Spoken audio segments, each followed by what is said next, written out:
Hey there YouTube, welcome back to my channel WoodandStuff with another fantastic idea. Today I want to talk about the 458 SOCOM build I worked on, the unsafe issues I encountered, and how Tony Rumor from Tromix Lead Delivery Systems helped me stop my 458 SOCOM from slam firing. As you'll see in this next video, just how dangerous this setup was in the beginning.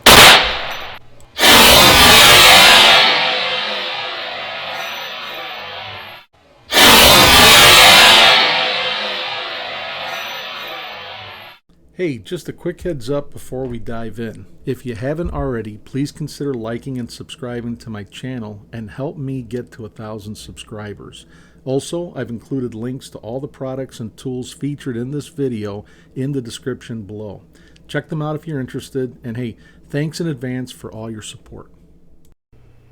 So what is a 458 SOCOM? The 458 SOCOM is a powerful rifle cartridge designed for the AR-15 platform, offering superior stopping power and versatility. It was developed around the year 2000 for U.S. Special Operations Command, or SOCOM. The 458 provides enhanced performance and adaptability for both military and civilian uses. In short, it's a big freaking gun.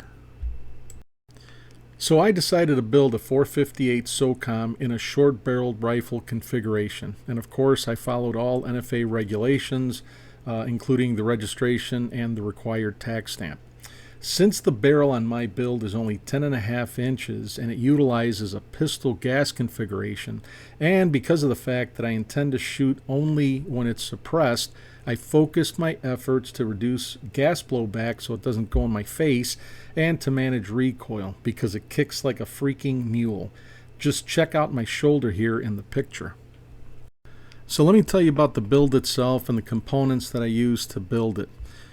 So I used for the buffer spring and the buffer, I used the Sprinco Extra Power Moly-Plated chrome silicone buffer, which they color code in orange, along with a Primary Weapon Systems H3 buffer, which weighs 5.1 ounces.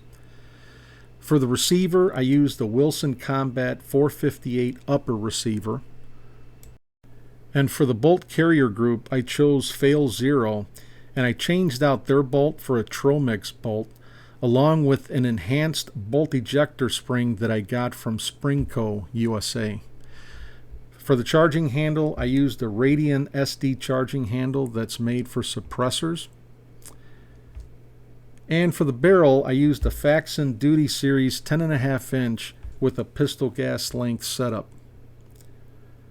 And for the adjustable block, I used a Superlative Arms, which is a bleed-off gas block, and I used a straight pistol length gas tube. And then for the handguard, I used a 9-inch Bravo Company MCMR M-LOK handguard. So now the result of my build. After I built my rifle, I went out and fired it. And the first rounds through it, I encountered a very serious problem. The problem was that whenever the bolt was released, and immediately after it chambered around, the gun would fire instantly. It was a slam fire. I've never encountered that before, so it freaked me out. And as you saw in the video at the beginning, the gun would also fire 2 rounds back to back with one pull of a trigger, which I've isolated in a picture here to the right so that you could see it easier. So if this situation wasn't bad enough, I didn't even know how to fix the issue. And for the sake of safety, I decided that I wasn't going to tinker around and hurt myself. Instead, what I did is I contacted Tromix for help, and I ended up speaking to Tony Rumor, who's the owner of the company, and he's an awesome freaking dude. Tony is the co-founder of the 458 SOCOM, and he played a significant role not only in the creation of it, but also its popularization back in the 2000s. That said, Tony has extensive expertise in producing 458 SOCOM rifles, and he's always willing to help answer questions and provide insights about the cartridge and its performance, as I found out. And in this case, he helped square me and my rifle away with a couple of things, recommendations to change. So just if you're considering a build or just interested in a 458 SOCOM, give them a call. I'll provide a link for their website in the description below. So as I said, Tromix made 2 recommendations. First, change the buffer spring. As I mentioned earlier, I originally installed the Sprinco USA Orange Spring, aka the extra power buffer spring with an H3 buffer, as you can see here. Tony suggested switching back to a standard power spring, so I stuck with Sprinco and installed their white spring, which is a standard power spring. And he said to stick with the H3 buffer, which I did. Second suggestion, reset the gas block to a restricted mode. Tony suggested that I reset the gas block to the restricted mode, which I did. On the Tromix website, they specifically recommend setting up the Superlative gas block in this manner. I guess I should have paid closer attention.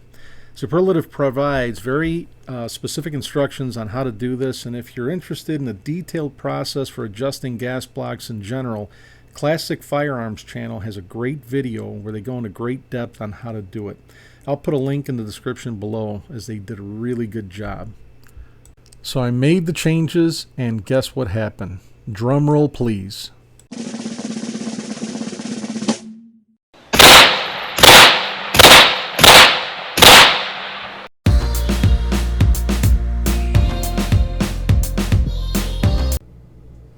Hey everybody, thanks for watching. If you found these tips helpful, give us a thumbs up and don't forget to subscribe for more tips and tricks here at WoodandStuff. See you next time.